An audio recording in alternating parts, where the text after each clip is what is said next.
Hello, hello, everyone. Welcome to Chatting with Patty, another episode.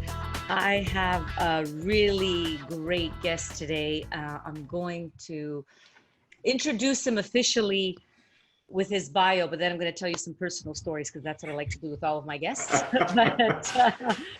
Nat Couropmitree, I said it correctly. Awesome. Yes. Beautiful. I'm going to, good. So Nat, um, basically he supports leading edge entrepreneurs, the ones that are like rebels and mystics who are feeling a little frustrated and drained, wondering if they can really have what they want and live in integrity with themselves. And through his unconditional receiving framework, he offers a sort of fun and practical way for his clients to tap into and be guided by their inner wisdom to create what they desire in a way that honors their whole selves. And that's something that is really important today because I've been thinking about that a lot, especially during this pandemic. And by the way, beyond the amazing coach that he is, as part of his passion, he loves to travel and dance the Argentine tango with his wife, Olga, who I have known for many years. And that's how I got to meet you. And the interesting thing is I coach at Olga Studio on a regular basis. And Nat is always the designated driver at the end of the night when it's 10 o'clock at night to drive me back to my hotel room. And I've always been so appreciative of those those moments together because you really have a way of creating this kind of peaceful drive and then these questions that provoke me to think a little bit more than I think I'm not able to by the end of the night because it is 10 o'clock at night. You have this way of just gently of gently waltzing the question into my mind, and an hour goes by and all of a sudden I've divulged all kinds of stuff to you. But more importantly, not just divulged it, truly you make me think. You make me think in a way that isn't uh, forceful or assertive, but is a thought that's dropped in my psyche that I need to sit on and let sort of permeate. And every single time I'm grateful of that because it's there and it sort of just always lands gently. And that's what I love about your approach is how you have a very flow way of evoking thought that isn't forceful. And I'm trying to lead more of that kind of a life. So I'm always very grateful of that. So that's how I remember our interaction Oh, together. So thank you for coming today. And thank you, Brenda. I know a big thank you to her because she reminded me of your wonderful presence. So thank you for joining in. wow, Patty, that's I'm so honored to be here. Also, thank you for Brenda for bringing my name up, but just it touches me to hear how I'm received by others. So thank you for that. Yeah, you're welcome. So let's gonna dive right in because this topic was really important to me. I know that the last time we spoke, you and I together, we went on a whole rant. It felt like about an hour later by the end because you brought up this whole idea of unconditional receiving. So why don't you share with everyone what is unconditional receiving? Sure. Unconditional receiving is this work that I developed. The basic tenet of unconditional receiving is that we are valued just because we exist. But that's not always our experience, right? Our experience is that we are loved because we meet some condition. We are valued because we meet some condition. We are safe because we meet some condition. And so through our experiences, we develop these ways to feel loved, valued, and safe.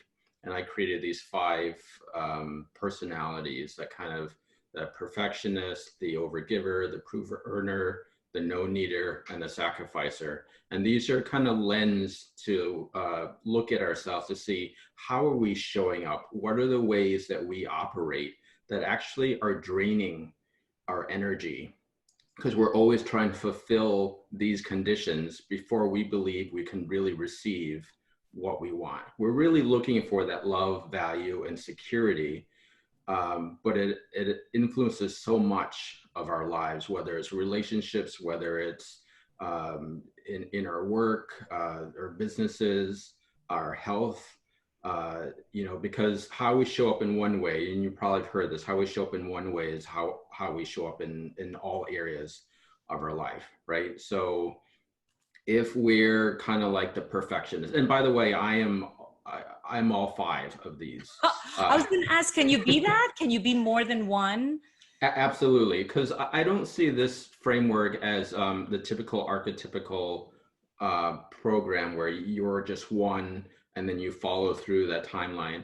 I see it as facets of who we are. If we're looking at our whole selves, then these are the ways that we show up. And some might be more dominant than others, and some might be more dominant in certain areas of our life than others.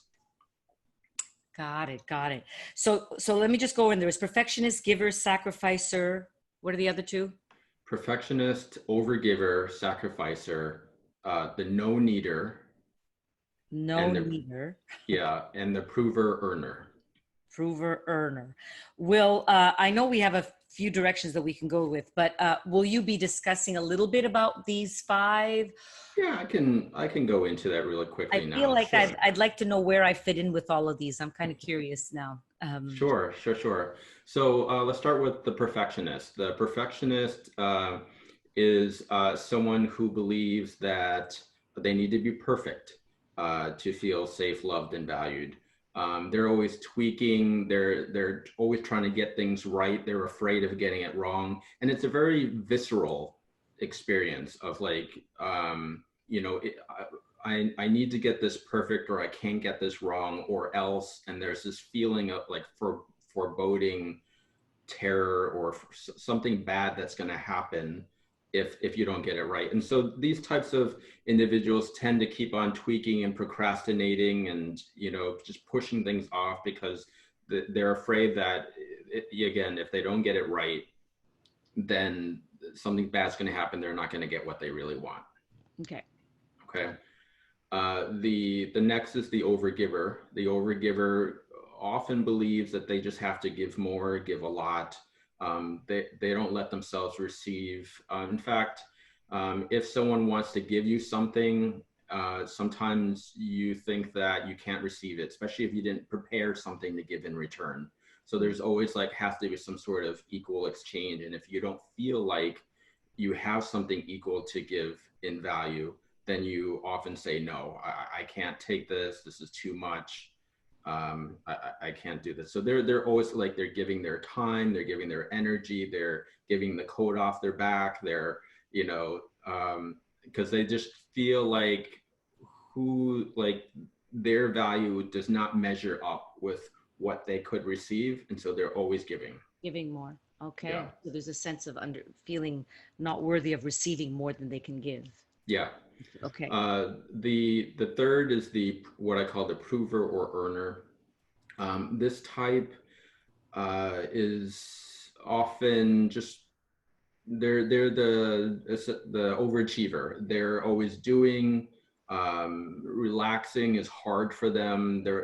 They might have been told that relaxing or not doing anything is lazy. And so they don't want to be that. So they're always on the go, achieving the next thing, not giving themselves credit for what they've already done, not even really celebrating what they've already accomplished. They're just on to the next thing. That's I'm definitely one of those. Hey! For sure. Okay, next. Next one is the no-needer. The no-needer is someone that feels like they have to show up like they have everything together. They have to show up like they're strong. They're the like the caregiver, or like a lot of a lot of men or moms tend to be this way, where it's all about like having needs or being seen as emotional is a weakness. Being sensitive is a weakness. And so they're always taking on all of the things for other people. They're like the responsible one. Mm, Um, and so they're just always doing things for other people. got it. Okay. Okay. And then the sacrificer has often believed that either they're too much, like they're too much to handle, too sensitive to something, or what they want is too much to ask for, and so they they're not very good with boundaries. They're not very good with standing up for something that they believe in. um, they kind of just go with the flow of how other people are, kind of like the chameleon. They're really good at, they're easygoing and getting along with a lot of people, but they don't really stand for what they believe in. They just kind of go with the flow. Okay. Got it. Yeah, I could see that I have some mixtures of this, but there's definitely a dominant one. Okay, cool. So now with that in mind, so we know that these are, and I presume you have different processes or ways of all of these five archetypes to kind of get to this place of accepting their essence and who they are without falling into the habits of each archetype. I presume that's what your work does. Yeah, Yeah. absolutely. Yeah. So in my work, what we do is we identify probably the most dominant, what I call these conditional receivers. Okay. And then we look at, and just a little bit more about these conditional receivers.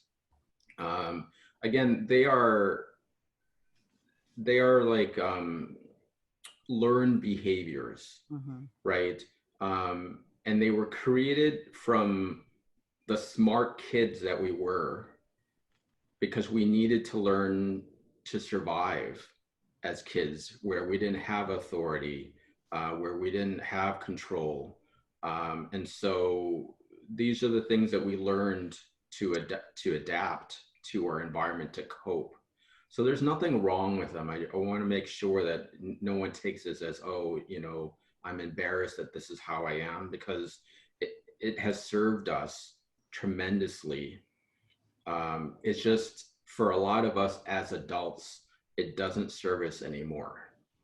And that's why it's important to be aware of these habits, how we show up, so that we can start making changes.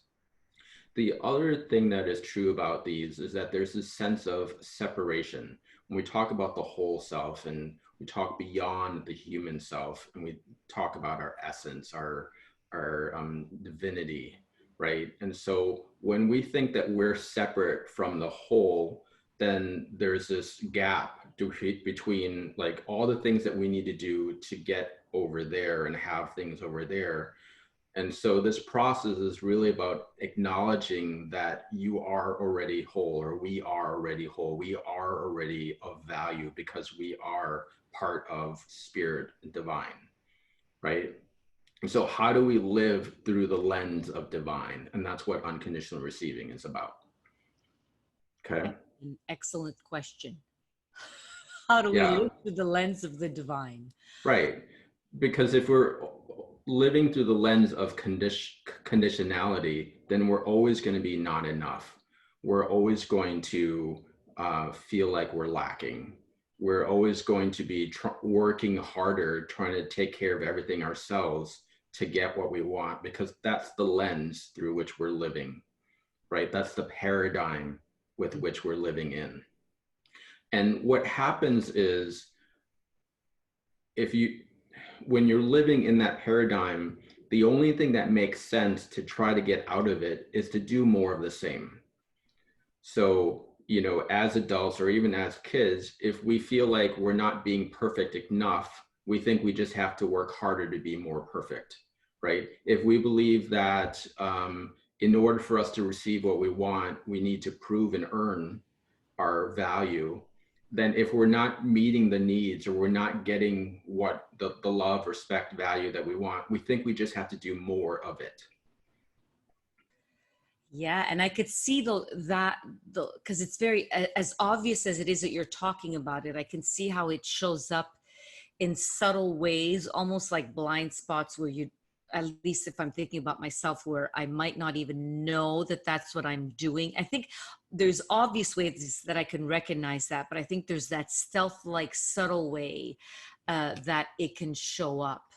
So I'm just trying to think about those moments where that's happened for me.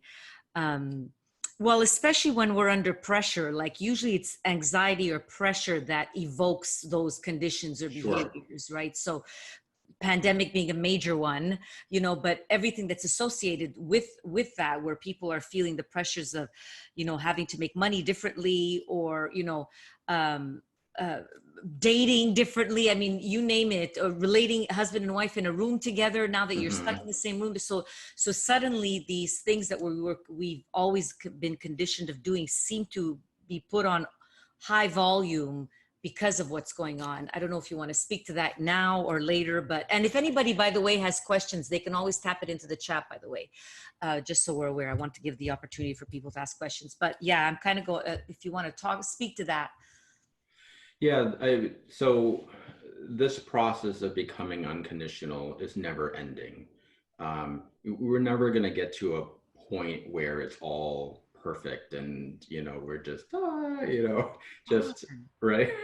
Well, and the reason is because we're always evolving, we're always growing, and we're always going to face a new situation that expands our comfort zone, Hmm. right?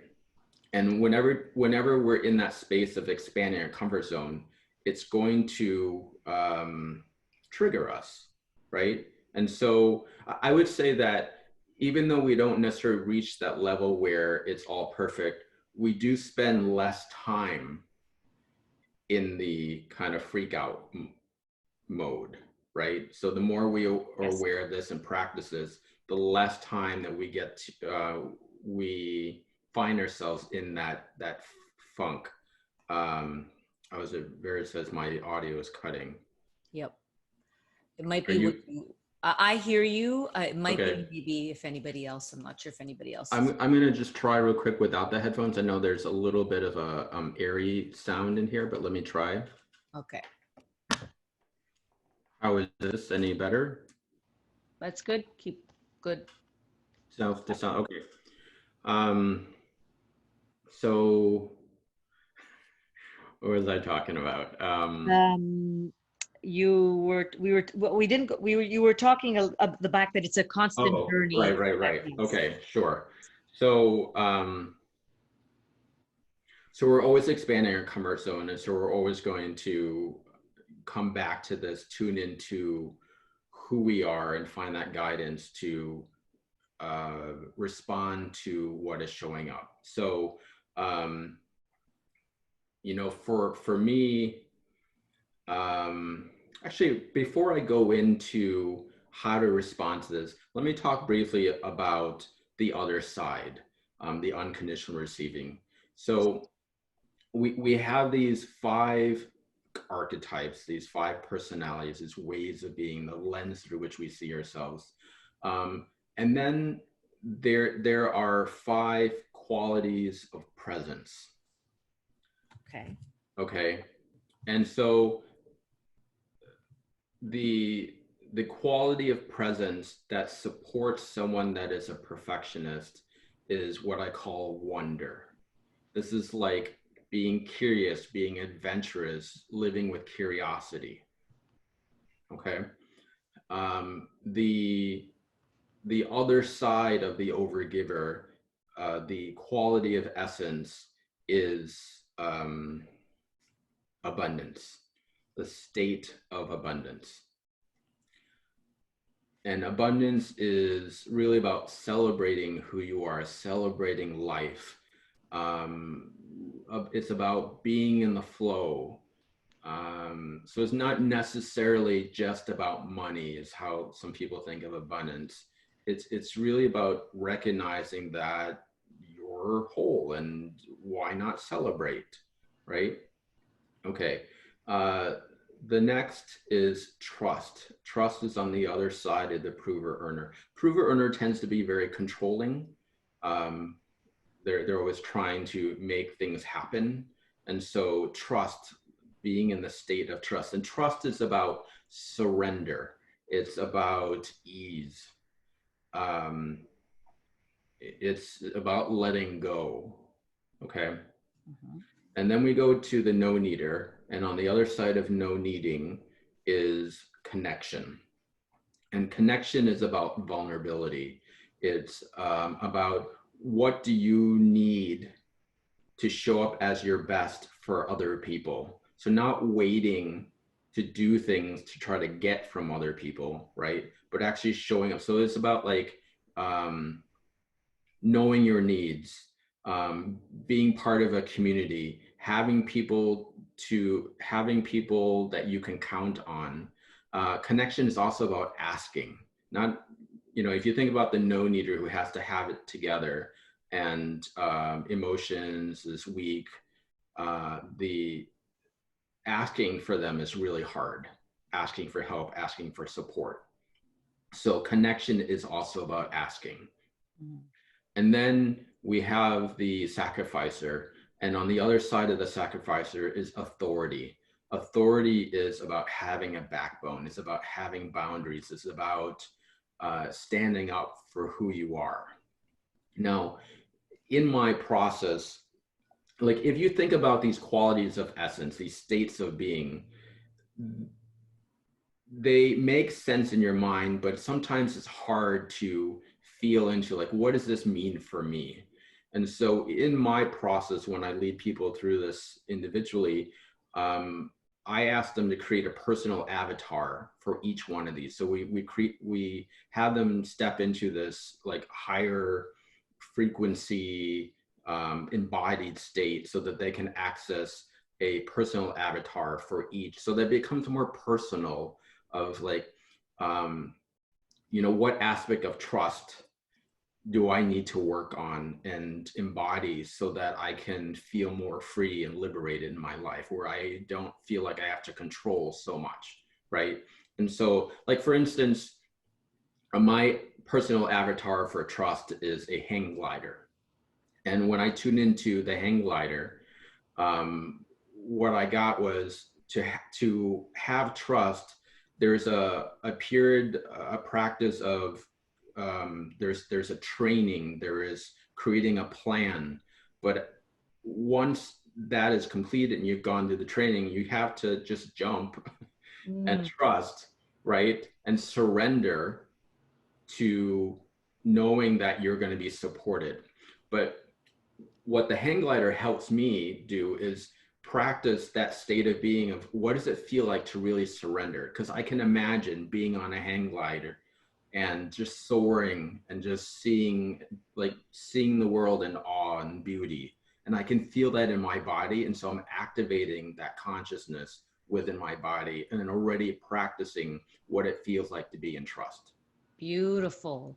I actually love that analogy. Maria has her hand up, and I think she'd like to ask you a question. So, Sure. Maria, go right ahead. If you want to unmute yourself.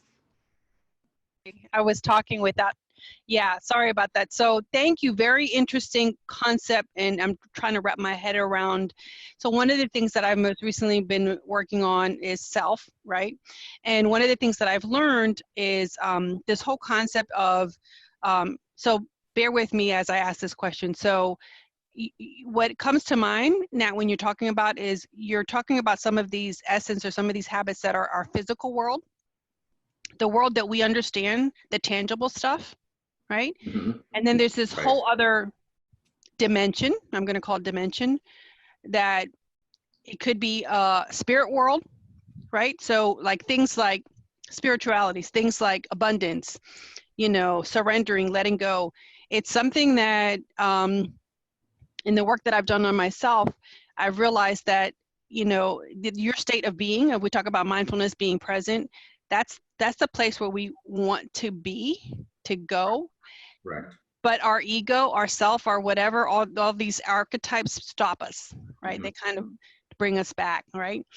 So I'm curious to know if that's something that you've discovered in your work, because there's a lot of similarities there.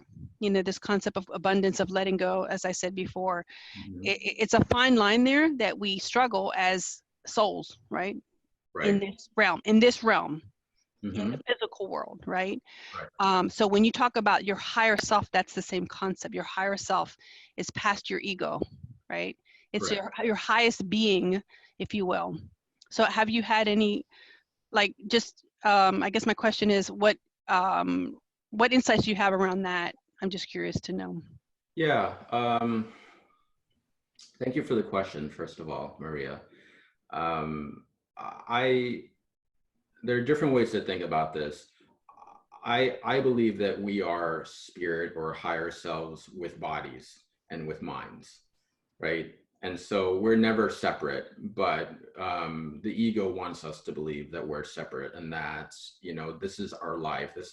But the ego only knows what we've been conditioned into, right? It can only make sense of the world based on our experience, right? And so that's where resistance comes up when we're wanting to create change, because change is on the other side of change is the unknown. It's uncertain, and it's unfamiliar. Yeah. And so because it's unfamiliar, it feels uncomfortable in our bodies, and our bodies will let us know, right? Um, I've had so many experiences of that resistance, whether it is uh, being a um, dancing amateur ballroom, right? Before a competition, going down and getting super sick and like feeling like I couldn't dance. And just kind of maybe getting one competition done. Competition weekend is over. I am fine. Nothing, right? Or even like car sickness. I've kind of learned to now be able to wean myself out of being car sick, because I realize car sickness is my body's response to feeling out of control, right?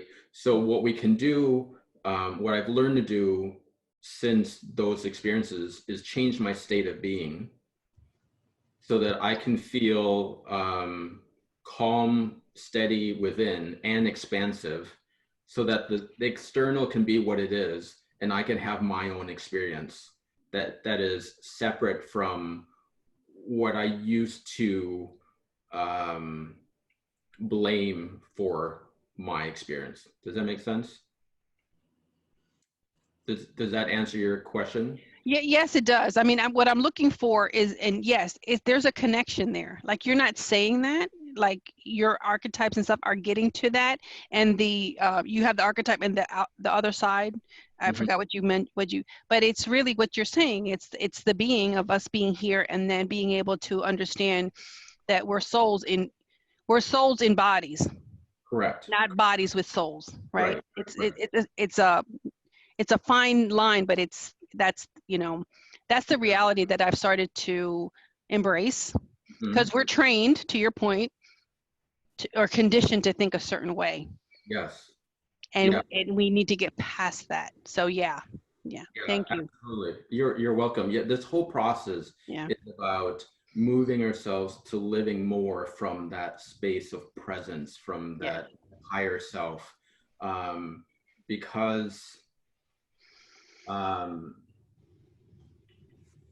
what I really want people to get is that they're valued, and then that they're a contribution even before they do anything, even before they accomplish anything, even before they're creating the business or impacting other people. It's through their being, and the more that they're in tune with who they really are, like their unique expression of the divine, the more alive that we each will feel, and the more resonance we have that impacts other people. It's kind of like the droplet in the pond that ripples out, right?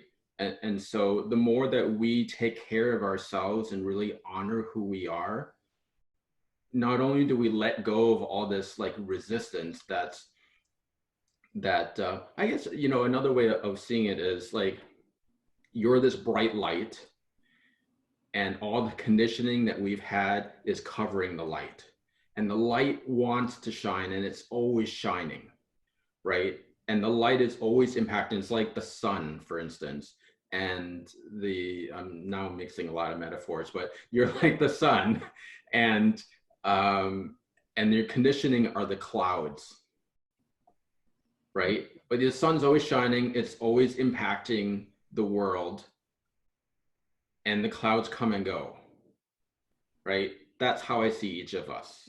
And so how can we live more knowing our value as the sun, right? How can we just own that 100% and let go of all this other BS? Mm. Beautiful metaphor, actually, there, Nat. That really resonated, because at one point I was thinking that it's sort of a coin, and it's two sides to the coin. There's what we've learned, and then there's the part of us that's our light and our essence, and we tend to fall into this conditioning, not just social conditioning, even emotional conditioning, to ask. Well, I don't even know if it's to ask, but to be respected or be heard. Like, I wonder if that's a fine line there, but between, knowing how to put up boundaries, and also at the same time being in this place of surrender, connection, and wonder. But I might be digressing, and I don't want to take you off a certain track, but I did see it as, I find what's cool about what you've presented is it gives me a way, when I know I'm in one archetype situation, the qualities of that of the presence of the other side of that is what I can navigate through to help me get into this brightness, instead of staying conditioning practice, being in the clouded part, as you were describing. Does that make sense what I'm saying? Yeah. So another piece in my work around this, and I think maybe it alludes to what you were saying earlier, is that, so let's say you mentioned that you identify with the prover earner. And so let's say that if we were to work together, we would work on helping you embody trust, surrender, ease, okay?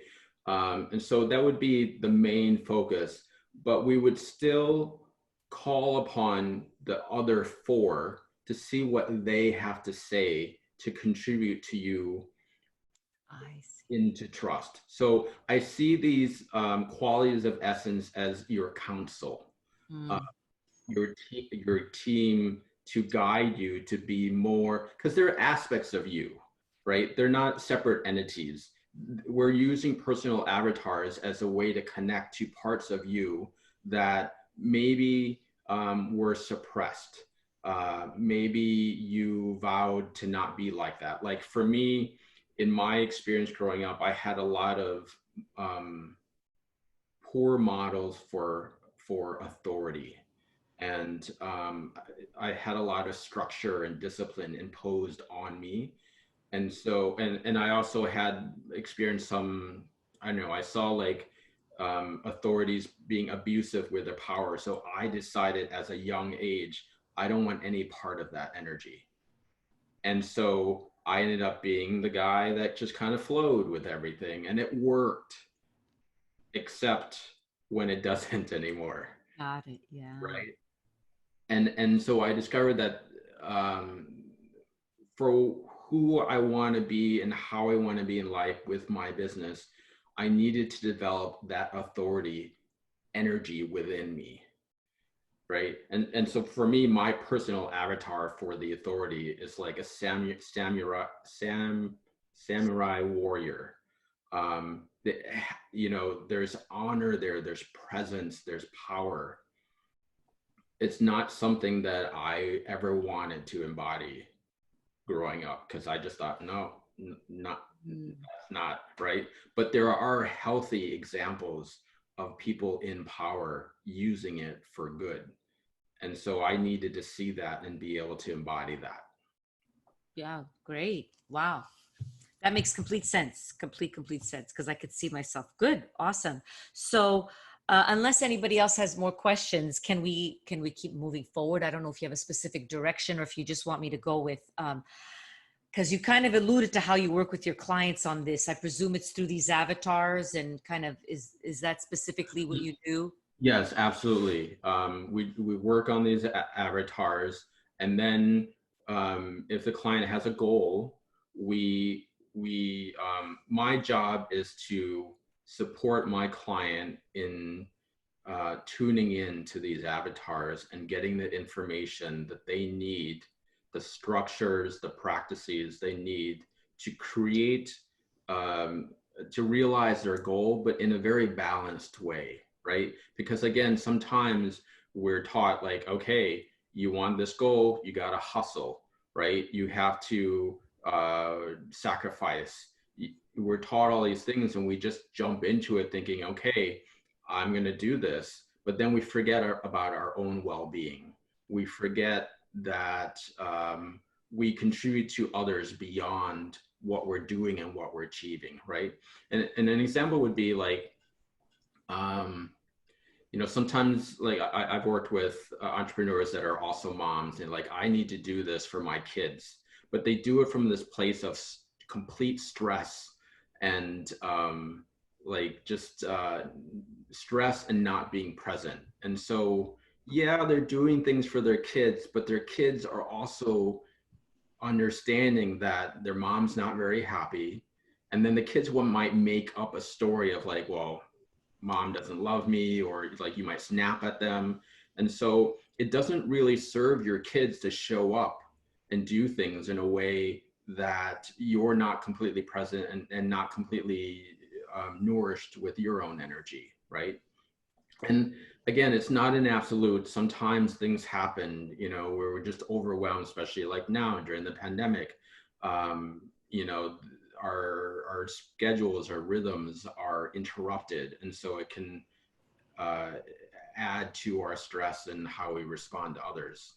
But I think that, and my experience has been that the more that we tune into our team and do the things that we're nudged to do and make that a regular practice, then we're more able to decide what is best for us, have clarity on the decisions that we make, right? Not making decisions from fear or lack, right? Because so often we can do that.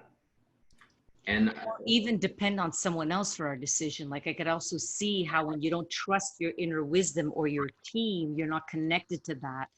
yeah. You need external validation or external Hmm. only, not that it doesn't help, don't get me wrong, you're a coach, I'm a coach, that's, but then there's the growth within that to be able to tap into yourself, to know, to trust your team. So I like where you're going with that, so that you develop a certain kind of strength and wisdom. And I mean, really, for me, it's really trusting that inner wisdom. When it becomes too dependent on someone else, I can forget to tap in and say, well, what's going on inside of me, what's the best approach? And I guess Hmm. your framework allows the practice of doing that. Correct? Is that what I'm? Correct, right? Because sometimes I work with clients who's like, well, I think this is what I should be doing next, but I'm not sure, right? And I think this is my guidance, but I'm not sure. And so in that case, I'll invite them to like imagine or stand up and like fully embody um, who they are when they're in their biggest presence, let's say, when they're showing up most powerfully, like really activate that in their bodies. And when they activate that in their bodies, they have clarity because they access a different consciousness, right? We've all had times, I'm guessing you might have as well, Patty. I've had this so many times where I write, like I'm in a moment of inspiration and I write something and I think, wow, this is really good. This is really going to make a difference. And then I step away and I'm no longer in that energy. And I read it and again, I'm like, it's not that great, right? Yes, that happens a lot. Yeah. And so this is what I'm talking about, is that we're always kind of in and out of different frequencies. And the more that we're in tune with the highest frequency of our truest selves, the easier it is to access our wisdom, our clarity, what it is that we're meant to do and how it is that we're meant to show up. And that's the process here. That's the, if you will, a game of like, how can I show up in my highest potential more of the time, so that I am not only being resonant and transmitting who I'm being to other people, but I have clarity on where my next steps are. You know, how can I support myself fully so that I'm showing up in my best way? Mm-hmm. So, as you were speaking, I noticed, because one of my themes for the last couple of years, because I was the prover earner, the one that needed to make sure, barely celebrate, go on to the next thing, achieve the next goal. One of my sort of words, instead of using an avatar, I was using this idea of surrender and ease, has been something that I've been trying to sort of implement more in my life, although I'm sure there's many others as I start going through all of these. And I noticed that I'm learning to trust that the inspiration will come in the simplest or smallest of ways, and to trust that one. Before, I didn't trust it. That's what I noticed a little bit more with me. So I don't know if that's a common struggle, and I'd like to be able to tap into that. I mean, there's the practice that you're talking about a little bit, and I like how you suggested imagine or go in that place when you feel your most full and abundant. And when you said that, I had an image in my mind of when I feel that way, and so using that vibration or Mhm. frequency to get the answer that you need, I guess, in a time where you're anxious or struggling. Is that correct? Not correct? Yeah, it depends on the situation. Like I don't want it to be like a spiritual bypass, right? Where you're feeling struggling. I think if you're struggling and you're feeling anxious, I think it's important to acknowledge that first. Okay. Acknowledging, accepting that it's okay that you're feeling that, because so often we just kind of brush it aside and say, I don't have time to deal with this right now. I think of emotions kind of like little kids. They're getting our attention for a reason, and we need to acknowledge them. And then from there, uh, like let's say you're wanting to make a decision, and you're like, oh, I'm afraid of making the wrong decision. I'm feeling anxious. I don't want to make the wrong decision. And so in a case like that, you can just acknowledge that, yes, I am feeling anxious about this. It's okay that I'm feeling anxious. Um, I do want to make the right decision, and I acknowledge I'm afraid of making the wrong decision. So like acknowledging that first tends to calm the energy down. Mm-hmm. Okay. And then from there, you can do the practice of stepping into like your most alive self. Um, uh, uh, Another metaphor for this is like, if you think about radio tuners, like the old, like like a radio tuner, and Mm-hmm. you have different frequencies, right? You have like from 88 to 108, let's say, and these all represent stations that you can tap into, and they all exist at the same time, right? And they all have specific programming information that you receive. If you're in between stations, you might get static from one, but if you're really locked into one, you have a very clear signal, right? So imagine, let's say you're middle of the road right now. You're I don't know, like 100, let's say. You're Patty 100 right now, okay? And let's say, imagine you're at Patty 108, your most potent self based on the scale right now, right? So kind of imagine within yourself, imagine that there's a volume dial, okay, with 0 to 10. Kind of see where you are on the dial right now. Kind of imagine like where you are in your expression. What number are you at? Right now, Yeah. I'm at a 7.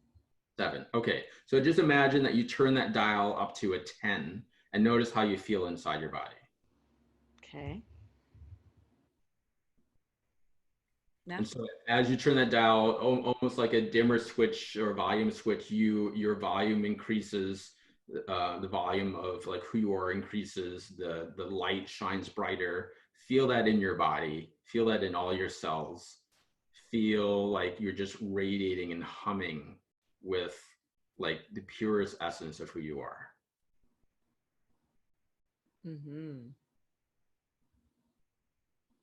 You can feel that, right? Yeah. It's very I palpable. let myself go there. I have Yeah, to let myself go there and not of stop, course. because I thought for a moment the something happened to stop, and I said, just go with it, you know. So I kind of Mhm. surrendered into what you were telling me a little bit more, Yeah. because I noticed something interjected.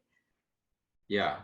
Okay. Yeah. So go there again. Just allow yourself to just kind Yes, of then. open up to it. Open up to level 10, Patty. And just feel it. Just like you're opening the door and it's flooding in, and all your cells are humming with this beautiful, beautiful essence. Mm. And any tension in your body that you might feel just kind of subsides, or it can continue to be there. It doesn't have to go away, but just allow the energy to move and expand in your body.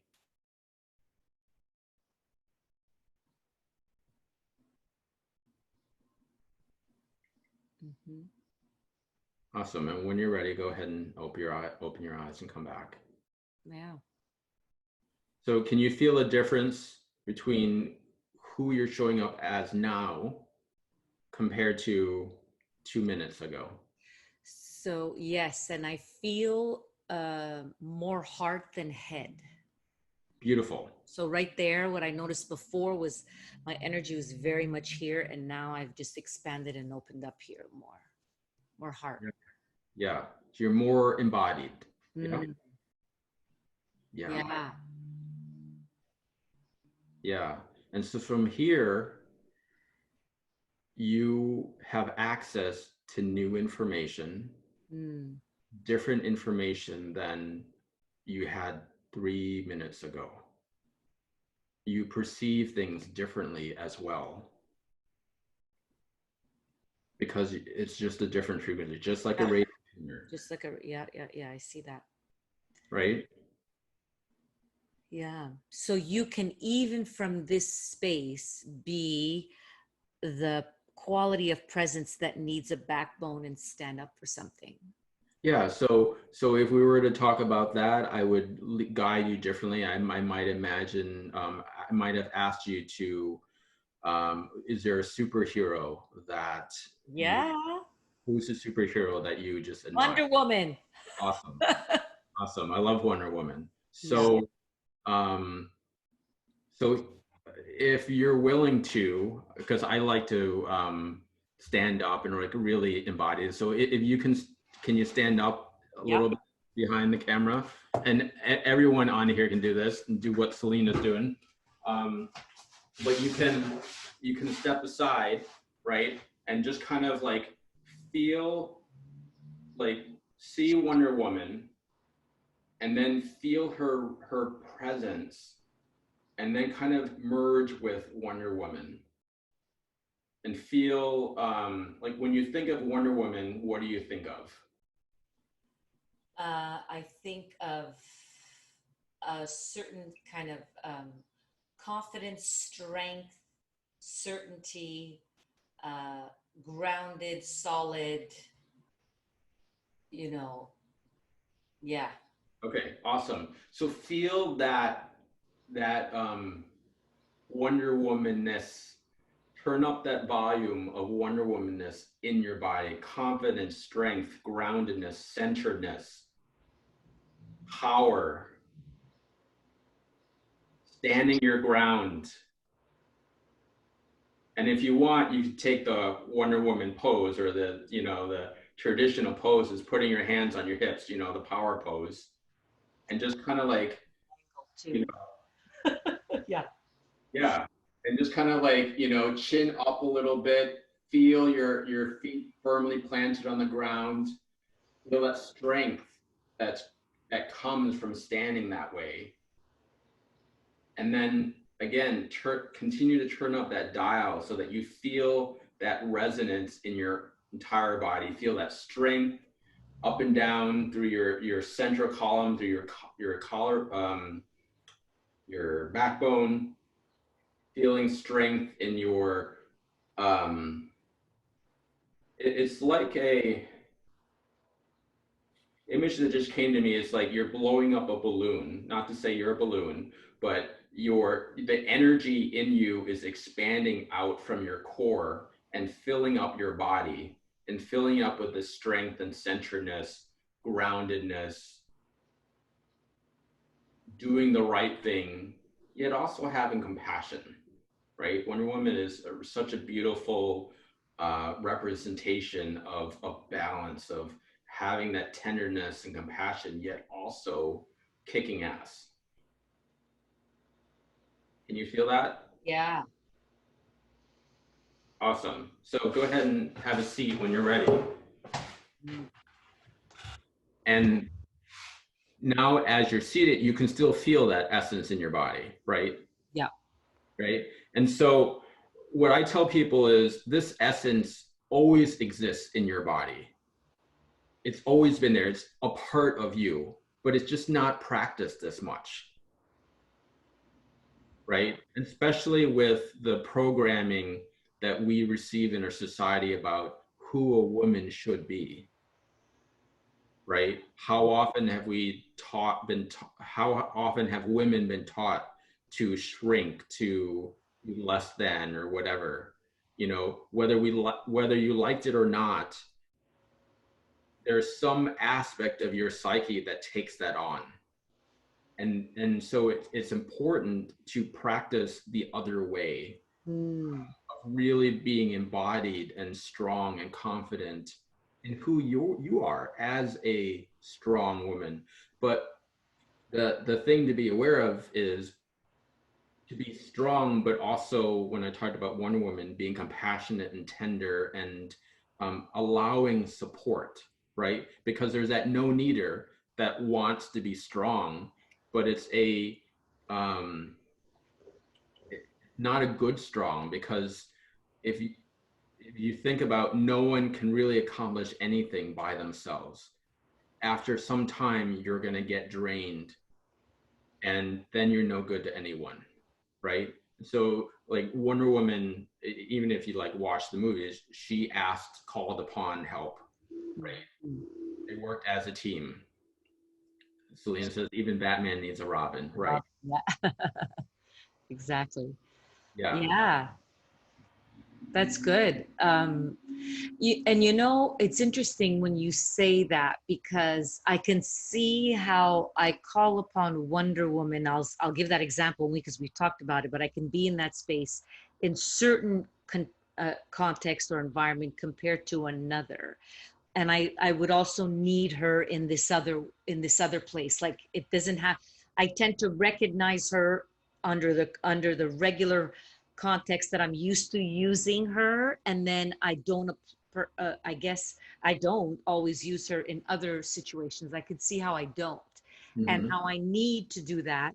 But I've actually been thinking that it wasn't necessary, but maybe like, not but maybe, but obviously it is. So I've just realized that I can be, even in that context, to use her in other aspects of my life. I tend to just use her in one aspect of my life. Mm-hmm. Yeah. And what if she was always a part of every aspect of your life, Yeah. right? You know, so not necessarily that you have to use her all the time, but she was just a part of who you are as you show up in different situations, because people are going to feel that whether you're using it or not, right? It's probably somewhat similar, I don't know that much, but about, you know, your sensuality work, right? you Women show up in their sensuality, in their confidence, in their radiance, and that it's palpable, right? You can sense it in who they're being, right? They don't turn it off or turn it on. I mean, they might, but I mean, if they're just being who they are, it's just how they show up. Right. And it's a vibe no different that you can dial up or dial, same idea of the frequency. Mm-hmm. But with, yes. So I like how you're saying how she can be, what if she's there with every area? Yeah. I could see how I don't use that authority all the time. and Mhm. and sometimes the surrender takes over instead of the authority. Mm. Does that make sense what I'm saying? Can Yeah. you? Yeah, I would say it's maybe more like a sacrifice Ooh, than all a right, surrender. fine. Okay then.